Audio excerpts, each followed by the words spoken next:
Hello बच्चों, तो बेटा आज हम लोग पार्ट सी स्टार्ट करेंगे, कोलाइडी अवस्था। कल हमने आप लोगों को जो क्वेश्चन दिए थे सभी बच्चों ने किए और उन्होंने सोल्यूशन भी भेजा, सही था सबका आंसर। एक क्वेश्चन जरा है वो सबको दिक्कत कर रहा होगा, वो हम आपको बता देते हैं। क्वेश्चन ये था कि उत्प्रेरण के प्रक्रम में विशोषण की क्या भूमिका है।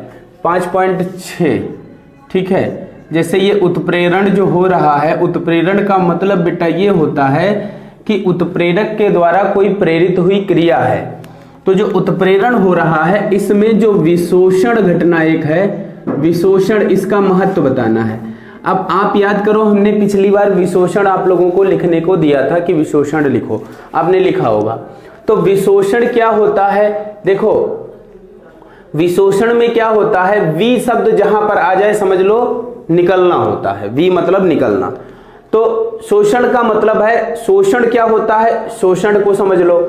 शोषण का मतलब है कि अवशोषण, अवशोषण प्लस अधिशोषण। जब ये दोनों घटनाएं एक साथ होती हैं, जब दोनों घटनाएं अवशोषण और अधिशोषण दोनों घटनाएं एक साथ होती हैं तो इस क्रिया को हम शोषण कहते हैं। अब किसी भी कोई भी सतह है, इस सतह पर जैसे कोई पदार्थ इकट्ठा हो गया तो उसका अधिशोषण हो गया। अब विशोषण जब शब्द आया तो विशोषण का मतलब यही हुआ कि जो अधिशोष्य है, क्या है, अधिशोष्य, अधिशोष्य प्लस अधिशोषक, ये दोनों जब होंगे, अधिशोषक जब इसकी सतह पर ये आकर इकट्ठा होगा तभी अधिशोषण होगा, तभी क्या होगा, अधिशोषण होगा। ठीक है। अब विशोषण में क्या होता है, विशोषण एक ऐसी घटना है जिसमें अधिशोष्य को अधिशोषक की सतह से हटा दिया जाता है। मतलब ये जितना सब लगा है इसको सबको इसकी सतह से हटा दिया जाए, इसे हटा दें तो यही क्रिया क्या है, विशोषण। अब जब ये सब बेटा हट गया तो ये सतह फिर से मुक्त हो गई, मुक्त हो गई नहीं, अब इस पर नया पदार्थ आकर फिर जुड़ जाएगा, फिर उसको वो हट गया, फिर आकर दूसरा जुड़ जाएगा, फिर और। तो कहने का मतलब विशोषण एक ऐसी घटना है जिसमें अधिशोषक की सतह से हटा दिया जाता है और विशोषण क्रिया के उपरांत एक नई सतह प्राप्त होती है अधिशोषण के लिए। अधिशोषण के लिए एक नई सतह प्राप्त होती है जिससे अभिकारक पदार्थ और अधिक मात्रा में एकत्र हो जाता है और अधिशोषण की दर को बढ़ा देता है। तो ये प्रश्न आप कर लेंगे, ठीक है। हाँ, तो ध्यान दो बेटा, अब हम बात करते हैं, शुरू करते हैं कोलाइडी अवस्था, पार्ट सी और अंतिम पार्ट इस चैप्टर का। आपको अधिशोषण पढ़ा दिया, अधिशोषण को प्रभावित करने वाले कारक, अधिशोषण के प्रकार, अधिशोषण का कारण और अवशोषण अधिशोषण में अंतर, ये सब चीजें आप लोग पढ़ चुके हो। आज हम बेटा पढ़ने वाले हैं उत्प्रेरक, भी आप लगभग जान चुके हो। उत्प्रेरक का तो अधिकांश भाग बेटा हटा दिया गया है, लेकिन फिर भी अधिकांश चीजें हमने पढ़ी उत्प्रेरक में। अब आज हम पढ़ने वाले हैं कोलाइडी अवस्था। ध्यान दोगे, इधर ध्यान दो सभी लोग, और क्या होती है कोलाइडी अवस्था इस पर हम चर्चा करेंगे। इससे पहले थोड़ी सी एक बात समझिए। एक साइंटिस्ट थे जिनका नाम था थॉमस ग्राहम। थॉमस ग्राहम जो थे, ग्राहम ने क्या किया, 1861 में ये कुछ पदार्थों का अध्ययन कर रहे थे और अध्ययन करते समय जंतु झिल्ली, जो जंतु झिल्ली होती है, एनिमल मेम्ब्रेन, जो सतह पर होती है पतली झिल्ली, जिसे हम चर्मपत्र भी कहते हैं, चर्मपत्र बोलते हैं, या फिर इसको हम जैविक झिल्ली भी बोल सकते हैं, जैविक झिल्ली। ये एक इन्होंने पात्र लिया और कुछ पदार्थ लिए और कुछ पदार्थ लेकर पदार्थों का विलयन बनाया, कुछ पदार्थ लिए और इसका क्या बनाया, विलयन बनाया। और ये जब अध्ययन कर रहे थे तो अध्ययन के समय इन्हें एक बात पता चली, और बात ये पता चली कि कुछ पदार्थों का जो विलयन था ये चर्मपत्र झिल्ली को पार कर जाते थे। कुछ क्या कर जाते थे, पार कर जाते थे, और कुछ ऐसे पदार्थ थे जो इसको नहीं पार कर पाते थे। किसको, ये चर्मपत्र झिल्ली को, इसको कुछ पदार्थ नहीं पार कर पाते थे और कुछ पदार्थ इस झिल्ली को पार कर जाते थे। तो जब इन घटनाओं को अध्ययन किया तो इस आधार पर इन्होंने पदार्थों को दो भागों में बांट दिया और इन्होंने ही कहा कि ऐसे पदार्थ जो चर्मपत्र अथवा जैविक झिल्ली को पार कर जाएंगे, ऐसे पदार्थों को इन्होंने एक नाम दिया और उसे इन्होंने क्रिस्टलाभ कहा। क्या कहा? क्रिस्टलाभ कहा। क्या कहा? क्रिस्टलाभ। और कुछ ऐसे पदार्थ थे जो इस चर्मपत्र अथवा जैविक झिल्ली को नहीं पार कर पा रहे थे, उन पदार्थों को इन्होंने कोलाइड कहा। क्या कहा? कोलाइड। तो इस प्रकार क्रिस्टलाभ और कोलाइड हमारे सामने आए। तो अब हमें जानना है क्रिस्टलाभ क्या होते हैं और कोलाइड क्या होते हैं। तो सबसे पहली हेडिंग आप सभी लोग डालिए अपनी कॉपी पर। नंबर 1 हेडिंग डालो क्रिस्टलाभ। सबसे पहली हेडिंग डालिए क्रिस्टलाभ।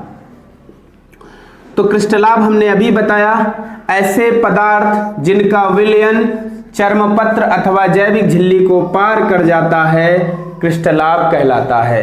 तो चलो आप लोग लिख लो, लिखो ऐसे पदार्थ जिनका विलयन चर्मपत्र अथवा जैविक झिल्ली को पार कर जाता है, क्रिस्टलाभ कहलाता है। क्रिस्टलाभ कहलाता है। जैसे अब इसके उदाहरण की बात करें बच्चों, तो उदाहरण ध्यान देंगे आप लोग क्या होंगे। उदाहरण इसके देखें मुख्य रूप से, तो इसके मुख्यतः जो उदाहरण होते हैं उनमें सबसे पहले अगर बात करें तो जैसे जितने भी अम्ल हैं वो अम्ल सभी क्रिस्टलाभ कहलाते हैं। जितने भी क्षार आ जाते हैं वो भी सभी जितने भी क्षार आ जाते हैं वो भी सब क्या होते हैं? क्रिस्टलाभ होते हैं। और तो और यहाँ तक कि अगर हम बोले कि जितने लगभग लवण जो होते हैं, कुछ लवण भी किसकी तरह व्यवहार करते हैं? अधिकांश लवण क्रिस्टलाभ होते हैं।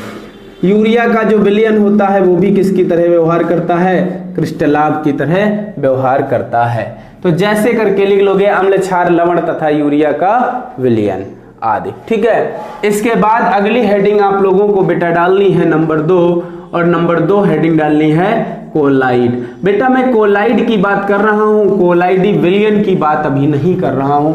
अभी तो कोलाइड की बात करेंगे और कोलाइड ही बनाएंगे, कोलाइडी विलयन। ठीक। तो ध्यान दीजिए कोलाइड क्या होते हैं। तो लिख लो इसमें भी ऐसे पदार्थ जिनका विलयन चर्मपत्र अथवा जैविक झिल्ली को पार नहीं कर पाता है, कोलाइड कहलाता है। क्या कहलाता है? कोलाइड। जैसे गोंद है, जिलेटिन है, गोंद, जिलेटिन, स्टार्च, सरेस आदि, ये चीजें जो हैं ये सब क्या हैं? ये सब कोलाइड हैं। क्या है? ये कोलाइड हैं। ठीक है। तो इस प्रकार आपको ये समझ में आया कि क्रिस्टलाभ और कोलाइड क्या होते हैं। अब बच्चों हम बात करेंगे क्रिस्टलाभ और कोलाइड। जब आप समझ गए हैं तो अब हम बात करने वाले हैं यहाँ पर कि जो विलयन होते हैं, विलयन एक होता है कोलाइडी विलयन, एक होता है निलंबन और एक होता है वास्तविक विलयन। तो सबसे पहले कोलाइडी विलयन की बात करेंगे, या कोलाइडी विलयन हम सबसे बाद में बात करेंगे, फिर पूरी कोलाइड का वर्गीकरण कर लेंगे। हमें पढ़ना क्या है? कोलाइडी विलयन पढ़ना है, फिर इनके प्रकार पढ़ने हैं, फिर इनका निर्माण पढ़ना है, और फिर इनका शोधन पढ़ना है, और शोधन के बाद इनका हमें महत्व पढ़ना है। इतनी चीजें हमें इसमें पढ़नी है। ठीक है। तो हम एक एक करके सभी को डिटेल में डिस्कस करते हैं। तो चलो आगे अभी शुरू करते हैं। तो बच्चों अब हम बात करते हैं आगे। ये डायग्राम हम आपके सामने बना चुके हैं और आपको ध्यान से समझना है। अब हम बात करने वाले हैं वास्तविक विलयन, निलंबन और कोलाइडी विलयन। ये क्या होते हैं? सबसे पहली हेडिंग आप लोग डालिए। देखो जैसे कि ये एक विलायक है, आप लोग विलयन पढ़ चुके हो चैप्टर, इसमें एक बेटा हमने विलायक ले लिया, कोई भी विलायक है जल। ठीक है। अब इसके अंदर हमने एक पदार्थ घोल दिया। ठीक है। पदार्थ हमने कोई इसके अंदर घोला है, तो वो पदार्थ इसके अंदर आकर घुलेगा और घुलने के बाद वो एक विलयन बनाएगा। अब इस विलयन के अंदर इस पदार्थ के कणों का आकार कितना है, इस आकार के आधार पर हम विलयन को बांटेंगे। तो कणों के आकार के आधार पर ही हम बात कर रहे हैं यहां पर। तो इसी में सबसे पहली हेडिंग आप लोग डालिए वास्तविक विलयन, ट्रू सॉल्यूशन। इसको इंग्लिश में ट्रू सॉल्यूशन बोलते हैं, वास्तविक विलयन या फिर ट्रू सॉल्यूशन। तो देखो बच्चों वास्तविक विलयन क्या होते हैं। इन विलयनों के कणों का आकार बहुत छोटा होता है, सबसे छोटा होता है। और कितना होता है? इन कणों का आकार अगर 10 की घात -4 सेंटीमीटर से छोटा हो, सॉरी 10 की घात -7 सेंटीमीटर से कम हो, तो अगर किसी भी विलयन के कणों का आकार विलयन में उपस्थित विलय के कणों का आकार 10 की घात -7 सेंटीमीटर से 10 की घात -7 सेंटीमीटर से छोटा हो, -7 सेंटीमीटर से छोटा हो, उन्हें हम वास्तविक विलयन कहते हैं। तो हेडिंग डालिए ट्रू सॉल्यूशन, और ट्रू सॉल्यूशन में लिखो वे विलयन जिसमें विलय के कणों का आकार 10 की घात -7 सेंटीमीटर। अब देखो 10 की घात -7 सेंटीमीटर को तुम लिख सकते हो, ब्रैकेट में लिख लो 10 की घात -9 मीटर और 1 नैनोमीटर, ऐसे भी लिख सकते हो ब्रैकेट में, ठीक है। 10 की घात -7 सेंटीमीटर से छोटा होता है, उसे हम वास्तविक विलयन कहते हैं। जैसे अगर बात करें तो चीनी है, यूरिया है, नमक है का जलीय विलयन, तो यूरिया, चीनी, नमक का जलीय विलयन जैसे में आप लिख सकते हो वास्तविक विलयन, सबसे छोटा कणों का आकार होगा। बात अब अगली हेडिंग आपको डालना है, अगली हेडिंग कोलाइडी नहीं डालना है, निलंबन डालना है। तो अगली हेडिंग डालो बेटा निलंबन, और निलंबन में सस्पेंशन, इंग्लिश में बोलते हैं इसको सस्पेंशन। तो निलंबन क्या होता है? ध्यान दीजिए, निलंबन जिनके विलय के कणों का आकार, ऐसे विलयन जिनमें उपस्थित विलय के कणों का आकार 10 की घात -4 सेंटीमीटर से बड़ा हो, इनके कणों का आकार 10 की घात -4 सेंटीमीटर से बड़ा होगा, उन्हें हम क्या बोलेंगे? निलंबन। इनके कणों का आकार इतना बड़ा होता है कि वो हमें नग्न आंखों से भी दिखाई देता है, नेक्ड आई से दिखाई देता है। अब इतना, और ये भी समझ लीजिए कि कणों का आकार इतना बड़ा होता है कि विलायक के अंदर वो रुक नहीं पाता और वो धीरे धीरे नीचे बैठने लगता है। जब वो नीचे की ओर बैठ जाता है, जैसे कि आप बालू को जल में घोलो, और बालू को जल में घोल दो और बोतल में डालकर पानी ऐसे कस के हिलाओ, तो बालू पूरे जल के अंदर फैल जाएगी, लेकिन उसके कणों का आकार इतना बड़ा होगा कि वो रुक नहीं पाएगा और धीरे धीरे नीचे की ओर आने लगेगा, और फिर नीचे सस्पेंड हो जाएगा, बैठ जाएगा, सेटल डाउन हो जाएगा। तो जैसे नीचे बैठ जाएगा उसी को हम बोलते हैं सस्पेंशन, निलंबन। आपको बता दें कि अधिकांश औषधियां जो होती हैं, ड्रग्स, वो सस्पेंशन के रूप में होती हैं। कोई भी, जितनी भी हीमोग्लोबिन बढ़ाने वाली होती है शरीर में, आयरन की जो होती हैं, जो सिरप होती हैं आयरन की, वो सभी सस्पेंशन वाली होती हैं। और जितनी भी सस्पेंशन युक्त जो भी सिरप वगैरह होती हैं, उनके ऊपर बहुत बड़ा इंस्ट्रक्शन लिखा होता है, साफ साफ, सेक वेल बिफोर यूज, मतलब प्रयोग करने से पहले अच्छे से सेकिंग कर लें, इसे लिखा होता है। और कुछ नहीं, बड़ा बड़ा ऐसे नाम लिखा होगा, जो भी उसका ब्रांड होगा, और उसके ऊपर बहुत स्टाइल में छोटा सा ऐसे लिखा होगा सस्पेंशन, ऐसे लिखा होगा सस्पेंशन। जितने भी बच्चों की सिरप होती है उन पर सब पर तो सस्पेंशन लिखा होता है, और डॉक्टर लोग सिर्फ इस सस्पेंशन को देखकर बता देते हैं कि जब प्रयोग करना तो उससे पहले इसको सेक कर लेना अच्छे से, उसके बाद प्रयोग करना, बिकॉज ड्यू टू सस्पेंशन। और सस्पेंशन में कणों का आकार बड़ा होता है, वो दवा के कण नीचे बैठने लगते हैं, ठीक है।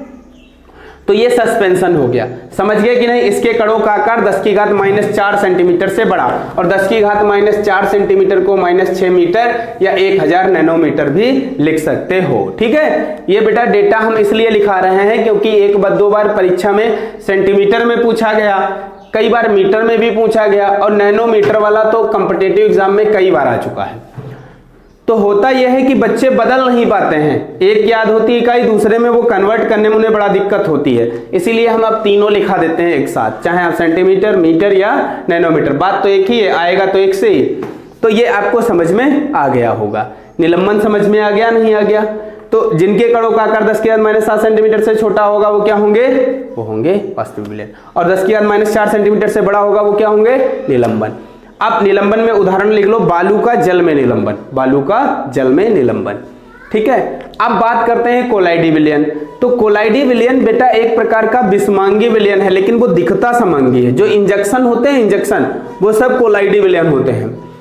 अब इसमें क्या होता है कि याद रखो इनके कणों का आकार इन दोनों के बीच में होता है, रेंज में, मतलब 10 की घात -60 सेंटीमीटर से 10 की घात -4 सेंटीमीटर के बीच में अगर कणों का आकार होगा तो उन्हें हम क्या बोलेंगे, कोलाइडी विलयन। क्या बोलेंगे? तो सीधे सीधे आप लिख लेंगे ऐसे पदार्थ, कोलाइडी विलयन में लिखो ऐसे पदार्थ जिनमें उपस्थित विलय के कणों का आकार, जिनमें उपस्थित विलय के कणों का आकार 10 की घात -7 सेंटीमीटर से 10 की घात -4 सेंटीमीटर के बीच में होता है, उन्हें कोलाइडी विलयन कहते हैं, उन्हें कोलाइडी विलयन कहते हैं। जैसे स्टार्च, गोंद, सरेस आदि का विलयन, आदि का विलयन। ठीक है, अब आपको क्या करना है, ये नीचे पूरा डायग्राम बनाने से पहले आपको क्या करना है कि जो कोलाइडी विलयन होते हैं बेटा, ये दो अवस्थाओं से मिलकर बने होते हैं। ये नीचे लिख लोगे, कोलाइडी विलयन बराबर एक होती है परिक्षिप्त प्रावस्था, परिक्षिप्त प्रावस्था प्लस परिक्षेपण माध्यम। लिख लो नीचे, परिक्षिप्त प्रावस्था प्लस परिक्षेपण माध्यम, परिक्षिप्त प्रावस्था प्लस परिक्षेपण माध्यम, परिक्षिप्त प्रावस्था और परिक्षेपण माध्यम, इन दो से मिलकर बना होता है ये। ठीक है, परिक्षिप्त प्रावस्था और परिक्षेपण माध्यम। अब परिक्षिप्त प्रावस्था क्या होती है बेटा, ये विलय होता है, जो विलय की अवस्था होती है, जो विलय, जो पदार्थ घोला जाता है वो परिक्षिप्त प्रावस्था का निर्माण करता है। और माध्यम जो विलायक होता है, जिसके अंदर घोला जाएगा, वो क्या होता है, परिक्षेपण माध्यम का काम करता है। ठीक है, और विलय और विलायक से आप अनजान नहीं है, आपको बहुत अच्छे से पता है। अब इसके नीचे आपको ये पूरा डायग्राम बनाना है, ये पूरा डायग्राम, और याद रखिएगा नैनोमीटर वाला मैंने तीनों में लिख दिया, यहां पर है, आप ये तीनों डेटा याद रखिएगा, मीटर, नैनोमीटर और सेंटीमीटर। तो ये डायग्राम फटाफट अपनी कॉपी पर बना लीजिए जल्दी से। ठीक है, इसको बनाइए, फिर आगे बताते हैं। तो अब बच्चों अगली हेडिंग डालो, कोलाइडी विलयन के प्रकार। देखो, परिक्षिप्त प्रावस्था और परिक्षेपण माध्यम तो समझ गए होंगे। जैसे आप जैसे मान लिया गोंद का विलयन बना रहे हो, ऐसे समझ लो, एक बार समझा देते हैं, जैसे गोंद का विलयन बना रहे हो। ठीक है, तो जो गोंद को आप किसी चीज में घोलोगे, किसी में घोलोगे, तो जिसके अंदर इसको घोलोगे विलयन बनाने के लिए, वो हो जाएगा माध्यम, उसे परिक्षेपण माध्यम बोलेंगे, जिसके अंदर घोला जाएगा। ठीक है, और गोंद के कण जो हैं वो क्या बनाएंगे, वो परिक्षिप्त प्रावस्था का निर्माण करेंगे। गोंद के कण किसको, परिक्षिप्त प्रावस्था का निर्माण करेंगे। ठीक है, तो गोंद के कण परिक्षिप्त प्रावस्था और जिसके अंदर घोलोगे वो परिक्षेपण माध्यम। ठीक है, तो ये इस तरीके से हो जाएगा। तो चलो बच्चों, अब हम बात करते हैं आगे। अगली हेडिंग डालो, कोलाइडी विलयन के प्रकार। डालो हेडिंग, कोलाइडी विलयन के प्रकार। ठीक है, हेडिंग डालो बच्चों, कोलाइडी विलयन के प्रकार। ठीक है, तो कोलाइडी विलयन को बेटा कई आधारों पर विभिन्न भागों में बांटा जा सकता है। अपनी एनसीईआरटी की किताब खोलकर सामने रख लीजिए। तो जब लिखा है कोलाइडी विलयन का वर्गीकरण, तो कोलाइडी विलयन के प्रकार में 3 हेडिंग पड़ी है। नंबर 1 है परिक्षिप्त प्रावस्था एवं परिक्षेपण माध्यम की भौतिक अवस्था के आधार पर। दूसरा है परिक्षिप्त प्रावस्था परिक्षेपण माध्यम की अन्योन्य प्रकृति के आधार पर। और तीसरा है परिक्षिप्त प्रावस्था के कणों के आकार पर। तो ये 3 प्रकार से या 3 आधारों पर वर्गीकृत किया जा सकता है। तो लिखो, निम्न प्रकार वर्गीकृत किया जा सकता है, निम्न प्रकार वर्गीकृत किया जा सकता है। ठीक है, और इसमें नंबर 1 हेडिंग डालो आप लोग अपनी कॉपी पर। नंबर 1 हेडिंग डालो सभी लोग। नंबर 1 हेडिंग, परिक्षिप्त प्रावस्था एवं परिक्षेपण माध्यम की, परिक्षिप्त प्रावस्था एवं, चलो हम भी लिख देते हैं, परिक्षिप्त प्रावस्था एवं परिक्षिप्त प्रावस्था एवं परिक्षेपण माध्यम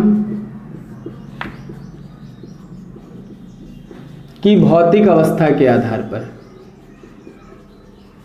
की भौतिक अवस्था के आधार पर परिक्षिप्त प्रावस्था एवं परिक्षेपण माध्यम की भौतिक अवस्था के आधार पर। तो ये आप हेडिंग अपनी कॉपी पर डाल लीजिए। तो इस आधार पर इनका हम वर्गीकरण करेंगे। देखो अवस्था बेटा आती है, जैसे परिक्षेपण माध्यम की क्या अवस्था है और परिक्षिप्त प्रावस्था की क्या अवस्था। दोनों ठोस हैं, दोनों द्रव हैं, दोनों गैस हैं, या एक द्रव है एक ठोस है, इस तरीके से हम इनको बांटेंगे। तो लिखो ये मुख्यतः निम्न भागों में, ये निम्न प्रकार के होते हैं, ऐसे लिखो ये निम्न प्रकार के होते हैं। मतलब अगर हम इस आधार पर इनका वर्गीकरण करेंगे तो निम्न भागों में। और नंबर 1 हेडिंग डालना है आपको सॉल, ठीक है, ऐसे डालना है सॉल। एक होता है सॉल, ठीक है। अब देखो बेटा सॉल किसे कहते हैं, सॉल, जेल, पायस, एरोसॉल, ये हम खास तौर से बात करेंगे। तो बेटा सॉल किसे कहते हैं, सॉल वह ओढ़े वाली ना है, वह सॉल ना है भाई। सॉल का मतलब है कि ये एक ऐसा कोलाइडी विलयन होता है जिसकी परिक्षिप्त प्रावस्था, जो परिक्षिप्त प्रावस्था है वो परिक्षिप्त प्रावस्था ठोस होती है, और परिक्षेपण माध्यम क्या होता है, परिक्षेपण माध्यम द्रव होता है। परिक्षेपण माध्यम क्या होता है, द्रव होता है। तो इसको हम सॉल बोलते हैं। क्या बोलते हैं, सॉल। तो लिखो वे कोलाइड जिनमें परिक्षिप्त प्रावस्था ठोस तथा परिक्षेपण माध्यम द्रव होता है, परिक्षेपण माध्यम द्रव होता है, क्या कहलाते हैं, सॉल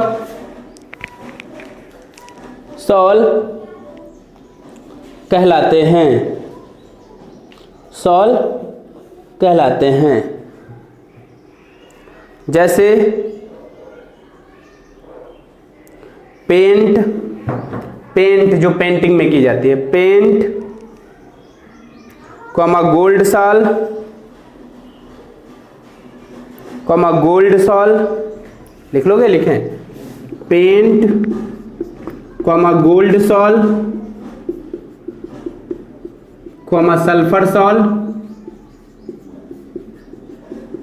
आदि, सल्फर सॉल आदि। ठीक है। अगली हेडिंग, अब इसी के नीचे एक नोट लिखे, नोट लिखो, जिन कोलाइडी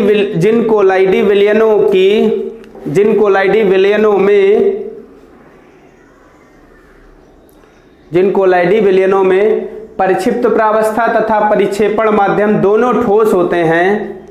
नोट करके लिखना है, जिन कोलाइडी विलयनों में परिक्षिप्त प्रावस्था तथा परिक्षेपण माध्यम दोनों ठोस होते हैं, उन्हें ठोस सॉल कहते हैं। उन्हें ठोस सॉल कहते हैं। जैसे रंगीन कांच, कुछ रंगीन कांच होती हैं जिनमें अलग अलग लेवल दिखाई देते हैं, अलग अलग स्तर होते हैं, तो वो रंगीन कांच क्या होते हैं, ठोस सॉल का उदाहरण है, ठोस सॉल, रंगीन कांच। अगली हेडिंग बेटा डालो जेल। देखो सॉल को ऐसे भी याद रखो, सॉल जब आए तो आप इसको अलग कर लो, जैसे ये sol, so plus L, sol हुआ या नहीं हुआ, सो मतलब सॉलिड और एल मतलब लिक्विड, तो ठोस द्रव मिलकर सॉल का निर्माण करेंगे। ठीक है, ऐसे भी याद रखोगे आप। अगली हेडिंग डालो बेटा जेल। जा में ए की मात्रा जे और ला, जेल वह है जो बाल खड़े करने के लिए प्रयोग किया जाता है, जेल। ठीक है, जेल लिख लिया। उल्टा, सॉल का जस्ट उल्टा जेल, मतलब परिक्षिप्त प्रावस्था क्या होगी,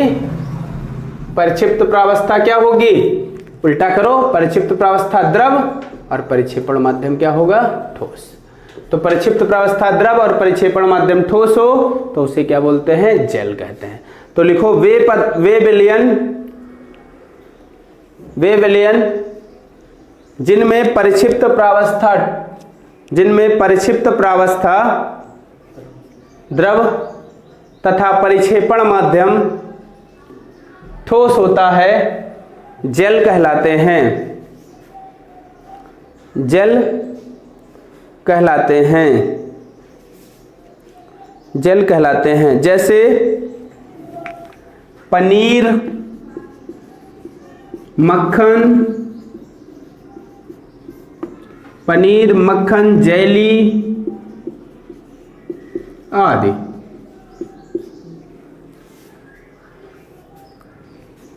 पनीर, मक्खन, जेली आदि। अब अगली हेडिंग पायस। पायस एक छोटा सा उदाहरण जान लीजिए, और पायस आपके पाठ्यक्रम से हटा दिया गया है। डिटेल में पायस आगे है, लेकिन उसको हटा दिया गया है पायस को। तो आप थोड़ा सा बस इतना यहाँ पर ही जान लीजिए पायस क्या होता है। पायस वो पदार्थ वे कोलाइडी विलयन होते हैं जिनमें परिक्षिप्त प्रावस्था और परिक्षेपण माध्यम दोनों द्रव हों। जब ये दोनों द्रव होंगे तो उन्हें हम पायस बोलेंगे। क्या बोलेंगे? पायस।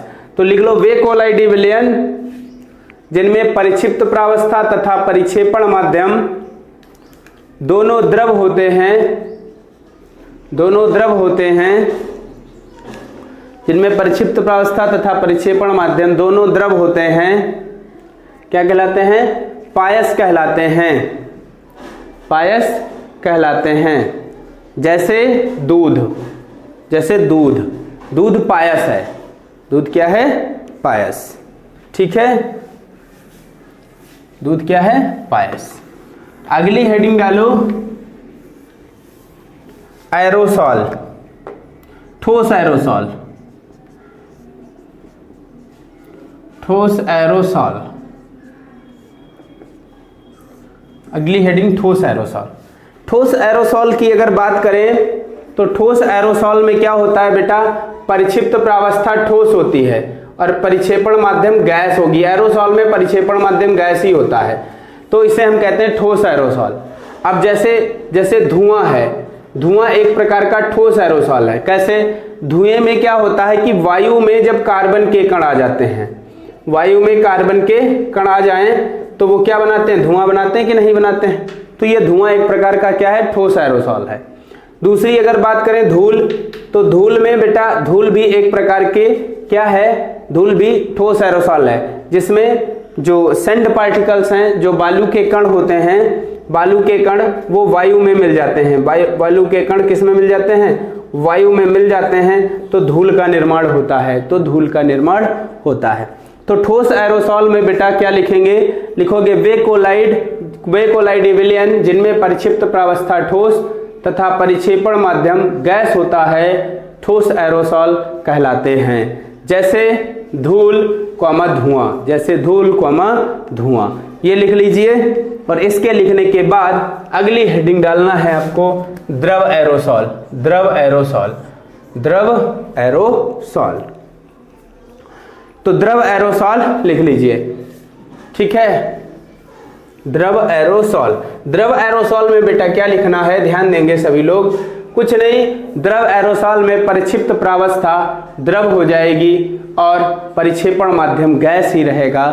तो जब परिक्षिप्त प्रावस्था द्रव हो और परिक्षेपण माध्यम गैस हो जाए तो ऐसे कोलाइडी विलयन को हम क्या कहते हैं? द्रव एरोसॉल कहते हैं।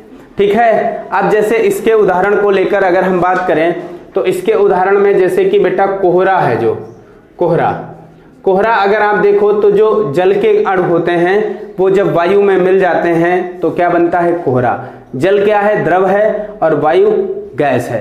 तो जब परिक्षिप्त प्रावस्था द्रव हो और परिक्षेपण माध्यम गैस, तो उसे क्या कहते हैं? द्रव एरोसॉल।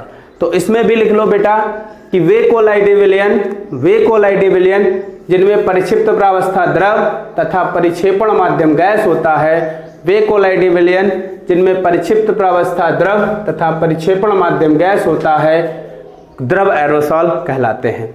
जैसे कोहरा, एक और चाहो तो लिख लो कुहासा, कोहरा और कुहासा। ठीक है। तो ये बेटा हो गया। इस प्रकार ये कोलाइडी विलयन के इतने प्रकार हो गए। आप इनको इतने ही प्रकार आप लिखेंगे। अब अगली हेडिंग आज हम लोग पढ़ेंगे, अगला जो है वो परिक्षिप्त प्रावस्था एवं परिक्षेपण माध्यम के मध्य अन्योन्य क्रिया के आधार पर। ठीक है। परिक्षिप्त प्रावस्था एवं परिक्षेपण माध्यम की अन्योन्य क्रिया के आधार पर, ठीक है। यहां पर लिखेंगे कि अन्योन्य क्रिया के आधार पर, अन्योन्य क्रिया के आधार पर, ठीक है। ये हेडिंग डाल लीजिए। ये लिखने के बाद लिखो इस आधार पर कोलाइडी विलयन निम्नलिखित दो प्रकार के होते हैं। इस आधार पर कोलाइडी विलयन को निम्नलिखित दो भागों में बांटा गया है। निम्नलिखित दो भागों में बांटा गया है। नंबर 1 द्रव स्नेही कोलाइड, द्रव स्नेही कोलाइड, और नंबर 2 द्रव विरोधी कोलाइड, द्रव विरोधी कोलाइड, ठीक है। ये दोनों लिख लीजिए और फिर नंबर 1 हेडिंग डालो द्रव स्नेही कोलाइड, द्रव स्नेही कोलाइड। अब द्रव स्नेही कोलाइड के बारे में हम लोग कल पढ़ेंगे, ठीक है। इसमें बेटा एक चीज ध्यान देना, हमने जो आप लोगों को इससे पहले लिखाया है वो हेडिंग वाइज लिखाया है। बुक में टेबल बनी हुई है और क्वेश्चन जो पूछा जाता है सीधे सीधे पूछा जाता है, निम्न पर टिप्पणी लिखो, ठोस एरोसॉल, पायस, जेल, ऐसे करके पूछा जाता है। तो टेबल में लिखाने पर बच्चे परिभाषित नहीं कर पाते, इसलिए हम परिभाषा के रूप में लिखाएं ताकि आप उसे आसानी से परिभाषित कर सको, ठीक है। तो बस इतना ही, बाकी हम अगले लेक्चर में मिलते हैं। धन्यवाद बच्चों।